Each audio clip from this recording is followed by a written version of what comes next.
السلام علیکم ورحمۃ اللہ وبرکاتہ نحمدہ ونصلی علی رسولہ الکریم اما بعد فاعوذ باللہ من الشیطان الرجیم بسم اللہ الرحمن الرحیم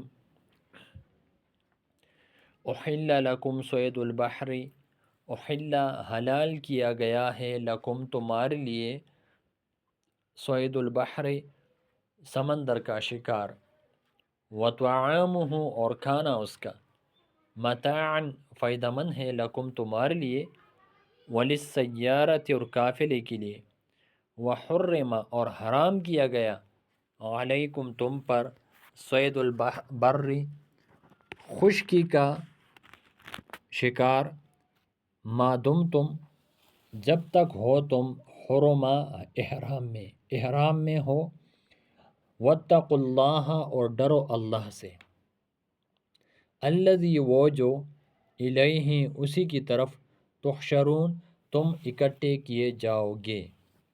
اس سے پہلے آیت میں ہم نے یہ پڑھا تھا کہ اللہ جل شانہ حکم فرما رہے ہیں کہ احرام کی حالت میں شکار نہیں کرنا ہے، تو یہ حکم آیا خشکی کے لیے بھی ہے اور سمندر کے لیے بھی ہے۔ تو اللہ جل شانہ وضاحت فرما رہے ہیں کہ یہ حکم جو شکار سے منع کیا گیا ہے کہ احرام کی حالت میں شکار نہیں کرنا ہے، یہ خشکی کے بارے میں ہے۔ باقی سمندر میں یعنی وہ جانور جو سمندر میں رہتا ہے، وہ جانور جو پانی میں رہتا ہے اور پانی میں ہی اس کی زندگی ہوتی ہے، باہر وہ نہیں آتا، اس کا شکار آپ کر سکتے ہیں۔ یعنی اس سے مراد مچھلی ہے کہ آپ احرام کی حالت میں بھی مچھلی کا شکار کر سکتے ہیں۔ تو یہ اللہ جل شانہ کا احسان ہے، اس لیے کہ پہلے زمانوں میں جب لوگ سمندر کے راستے سے وہ حج کے لیے جایا کرتے تھے تو ان کے لیے یہ مچھلی ایک بہت بڑی غذا تھی اور بہت بڑی ضرورت تھی۔ اب اگر اس کی شکار پر بھی پابندی ہوتا تو کتنی مشکلات ہوتی۔ تو اللہ جل شانہ رحیم ذات ہیں، کریم ذات ہیں، یہ آسانی فرمائی کہ اگر تم حالت احرام میں بھی ہو تو سمندر کا شکار تم کر سکتے ہو، سمندری جانور یعنی مچھلی تم اس کا شکار کر سکتے ہیں۔ اور اس طرح اگر کوئی مچھلی وہ پہلے سے ہی مری ہوئی ہے، پہلے سے ہی وہ کھانے کی صورت میں ہے، تو وہ تمہارے لیے فائدہ مند چیز ہے، تمہارے لیے بھی اور جو قافلہ ہے اس کے لیے بھی، تو لہٰذا استعمال کرو۔ تو پتہ چلا کہ مچھلی اس کے لیے شکار کرنا ضروری نہیں ہے۔ کوئی مچھلی وہ پانی سے باہر آ گئی، اپنے موت مر گئی، خود بخود مر گئی، وہ بھی حلال ہے، تم کھا سکتے ہو۔ تو احل لکم صید البحر حلال کیا گیا ہے تمہارے لیے سمندر کا شکار وطعامہ اور کھانا اس کا متاعا لکم وللسیارۃ تمہارے لیے بھی فائدہ مند ہے اور قافلے کے لیے بھی۔ وحرم علیکم صید البر، ہاں یہ یاد رکھو کہ تم پر خشکی کا شکار وہ حرام ہے۔ کب تک؟ ما دم تم حرما، جب تک تم احرام میں ہو۔ تو جب تک تم احرام کی حالت میں ہو تمہارے لیے جائز نہیں ہے کہ تم وہ شکار کرو۔ اب اگر کسی نے کر لیا تو ہم نے اس سے پہلے جو 95 نمبر آیت مبارک ہیں اس میں ہم نے پڑھا کہ پھر وہ اس کا بدلہ دے گا کہ جس قسم کا جانور اس نے قتل کیا ہے، دو عادل بندے، دو تجربہ کار بندے وہ بتائے گا کہ یہ اس جانور کی قیمت اتنی ہے یا فلاں جانور کے برابر ہے، تو اس کے مطابق پھر وہ صدقہ دے گا۔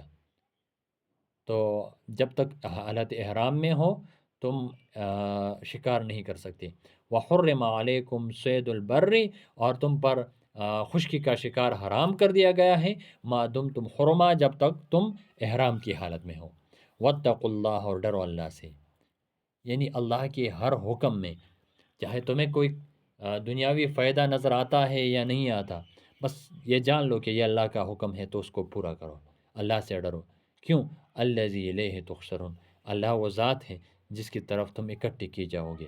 حشر کا میدان ہوگا، اپنے رب کے سامنے کھڑے ہوں گے، تو پھر ہم یا تو ان خوش نصیبوں میں ہوں گے، اللہ ہمیں ان خوش نصیبوں میں سے کرے جب ہم اللہ رب کے سامنے حاضر ہو تو ہمارا رب ہم سے راضی ہو اور ہمیں اللہ جل شانہ اکرام سے نوازے، خوشیوں سے نوازے، اور اللہ ہمیں ان بدبختوں میں سے نہ شمار فرمائے جو اللہ کے سامنے ہوں گے تو اللہ جل شانہ پر غصہ ہوگا، وہ اللہ کے لعنت کے مستحقین ہوں گے۔ اللہ جل شانہ ہمیں ان لوگوں میں سے شمار نہ کرے۔ اور اللہ نے ہمیں بتایا ہوا بھی ہے کہ کون اللہ کے رحم میں آتا ہے، کون اللہ کے رحمت سے دور ہوتا ہے۔ تو اللہ ہمیں وہ اعمال بھی نصیب عطا فرمائے جس کی وجہ سے بندہ اللہ کے رحم کے قریب ہو جاتا ہے، اللہ کے کرم کے قریب ہو جاتا ہے، اور ان اعمال سے ہمیں اللہ بچنے کی توفیق عطا فرمائے جس کی وجہ سے انسان اللہ کی لعنت کا مستحق ہو جاتا ہے، اللہ کی رحمت سے دور ہو جاتا ہے۔ آمین ثم آمین یا رب العالمین۔ جزاک اللہ خیرہ۔ کوئی بات سمجھ میں نہ آئے تو اپنے بھائی سے بلا جھجک پوچھ سکتے ہیں، اور دعا میں یاد رکھیں، ٹھیک ہے انشاءاللہ۔ آج کا سبق اس لیے کم بھی پڑا کہ کل ہم نے جو آیت مبارک پڑھی تھے وہ سبق تھوڑا لمبا ہو گیا تھا، تو اسٹوڈنٹ کے لیے مشکل تھا، تو آج تھوڑا کم کر لیا، اس لیے کہ پھر یاد کرنے میں تھوڑا آسانی ہو، ٹھیک ہے انشاءاللہ۔